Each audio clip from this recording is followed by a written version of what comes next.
Mahananda wild life স্যাঞ্চুরির ঠিক শুরুতেই অবস্থিত এই বেঙ্গল সাফারি।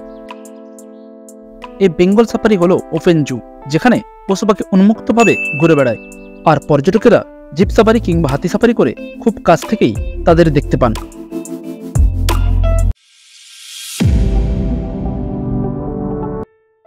গত 5ই জানুয়ারি 2024 সকালবেলা আমরা শিলিগুড়ি থেকে 200 টাকার বিনিময়ে একটি অটো রিজার্ভ করে চললাম বেঙ্গল সাফারির উদ্দেশ্যে।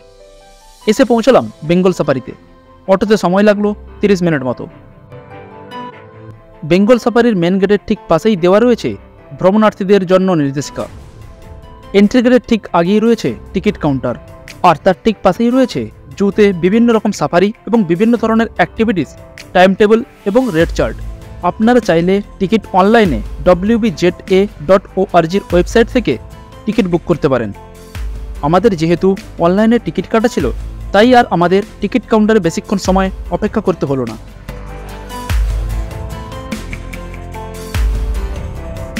আমরা রয়েছি শিলিগুড়ির বেঙ্গল সাফারিতে। সঙ্গে রয়েছে বৌদি, তারপর বাবা, মা, আর মার কোলে রয়েছে ছোট্ট ইভা আর দাদা।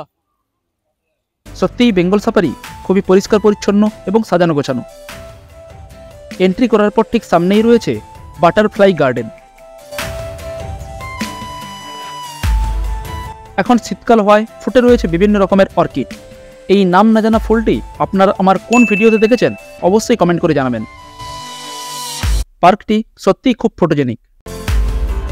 বেঙ্গল সাফারির মেন গেট দিয়ে এন্ট্রি করার পরই ঠিক ডান দিকেই রয়েছে সাফারি পিকআপ কাউন্টার। এই বেঙ্গল সাফারিতে দু ধরনের সাফারি হয়ে থাকে, কম্বো সাফারি এবং গ্র্যান্ড সাফারি। কম্বো সাফারির ডিউরেশন 30 মিনিট এবং ভাড়া পড়ে 200 টাকা জনপ্রতি, আর গ্র্যান্ড সাফারির ডিউরেশন 1 ঘন্টা এবং ভাড়া পড়ে 400 টাকা জনপ্রতি। আমরা গ্র্যান্ড সাফারি বুক করেছি। রাইট, আর ঠিক ওর পাশেই রয়েছে কম্বো সাফারি, আর এইদিকে রয়েছে অ্যাডভেঞ্চার অ্যাক্টিভিটিস। এখানে অ্যাডভেঞ্চার অ্যাক্টিভিটির মধ্যে রয়েছে zip line, Burma bridge, cycling, canopy walk, এছাড়াও রয়েছে টয় ট্রেন রাইড। ঠিক আমার পেছনে রয়েছে একটি ঝর্ণা, আর ঠিক ওই দিক থেকে রয়েছে বেঙ্গল সাফারির কম্বো এবং গ্র্যান্ড সাফারির কাউন্টার। ওখান থেকে পিকআপ এবং ড্রপ পয়েন্ট।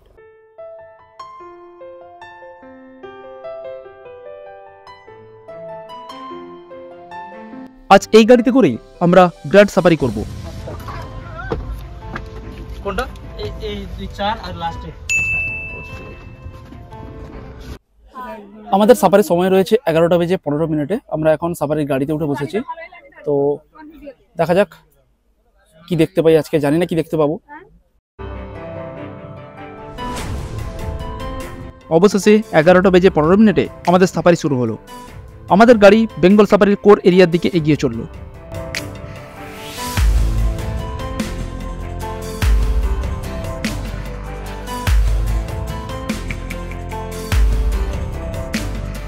আমরা প্রথমে প্রবেশ করলাম তৃণভোজী প্রাণীর এরিয়াতে। কিছুটা প্রবেশ করার পর আমাদের বাম দিকে দেখা মিলল একদল হরিণের।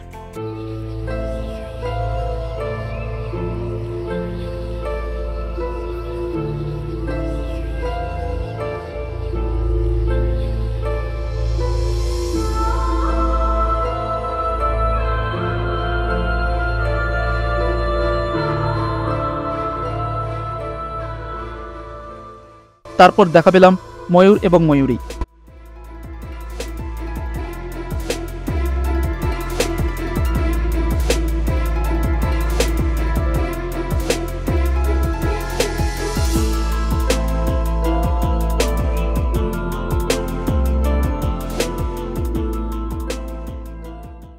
যত ভেতরের দিকে প্রবেশ করলাম, বন্যপ্রাণ যেন তত কাছে এগিয়ে আসছে।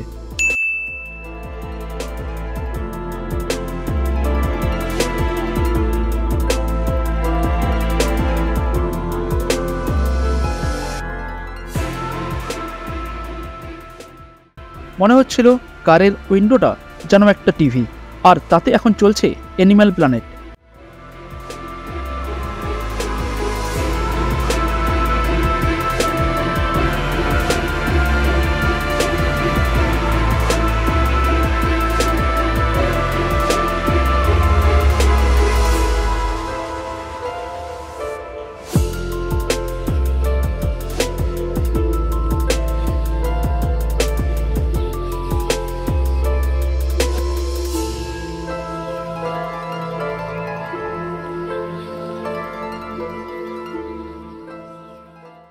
তারপর আমরা প্রবেশ করলাম হিমালয়ান ব্ল্যাক বিয়ার সাফারিতে।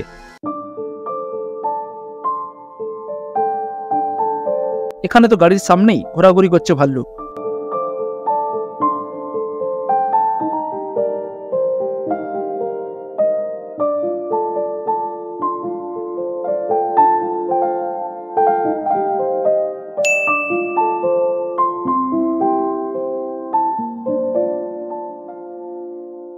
চিতাবাঘ তো নিজের মেজাজেই রয়েছে, তারাও সাফারির কার দেখে থেকে অভ্যস্ত হয়ে গেছে, তাই নিজের মেজাজেই শুয়ে রয়েছে।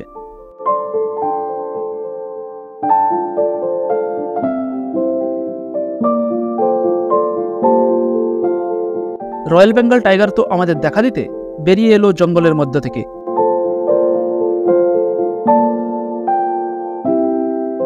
যতই হোক ন্যাশনাল অ্যানিম্যাল বলে কথা।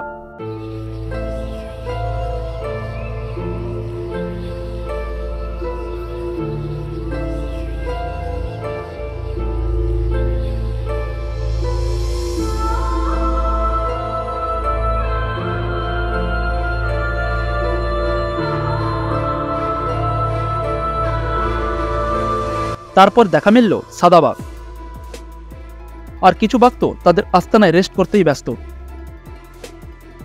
এইভাবে কখন 1 ঘন্টা কেটে গেল বুঝতেই পারলাম না। তারপর আমরা আমাদের সাফারি শেষ করে পায়ে হেঁটে ঘুরলাম বাকি অংশটুকু। এই জোরে রয়েছে ওয়েস্টার্ন হুলক গিবন অর্থাৎ উল্লুক। এছাড়াও রয়েছে বিভিন্ন ধরনের ক্যাট এবং বিভিন্ন ধরনের পাখি। ভিডিওটি কেমন লাগলো অবশ্যই কমেন্ট করে জানাবেন, আর যদি ভিডিওটি ভালো লেগে থাকে তাহলে লাইক করুন, আর এরকম ভিডিও দেখার জন্য চ্যানেলটিকে সাবস্ক্রাইব করুন এবং পরবর্তী ভিডিওর আপডেট পেতে বেল নোটিফিকেশন অন করুন।